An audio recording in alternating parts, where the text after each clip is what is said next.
বর্তমানে মাটির পাত্রের মূল্য অনেক বেশি।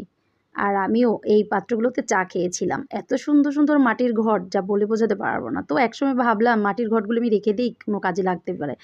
আজ আমার মনে হলো আজকে মনে হয় আমি কোনো কাজ পেয়ে গিয়েছি।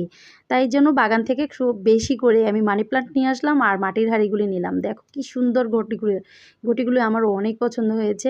তো ঘটিগুলোর মধ্যে আমি গাছগুলি লাগানোর জন্য আমি কি নিয়েছি, মাটি প্লান্ট গাছ তুলে নিয়ে এসেছি, ঘটিগুলি রেডি করে রেখেছি, একটা কেচি, কসটেপস এরকম করে অনেক কিছু। আর এবং আমি ঘর অলরেডি আগেই সাজিয়ে রেখেছিলাম কিছু দিয়ে আরও বেশি করে লাগানোর জন্য, কারণ আমার অনেক বেশি পছন্দ।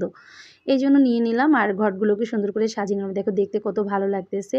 এবং একটা, একটা করে যখন গাছ রাখছিলাম তখন ওটা মাটির ঘটগুলিতে থাকছিল না। তখন আমি কিছুটা ফোম কেটে নিয়েছি। আর ফোমগুলির মধ্যে করে একটু, একটু করে সেই আগাগুলি ভালো করে দিয়ে তারপরে রেখে দিলাম ঘটির মধ্যে। আর অত সুন্দরভাবে মানে সেট হয়ে গেল। এবং এই যে দেখো আমি রান্নাঘরে, আমার ড্রেসিং টেবিল, আমার জানালা, মানে আমি মনে হয় কোথাও বাদ রাখি নাই। এত সুন্দর করে সাজিয়েছি। আশা করি তোমাদের ভালো লাগবে। ভালো লাগলে লাইক, শেয়ার, ফলো করে দিও।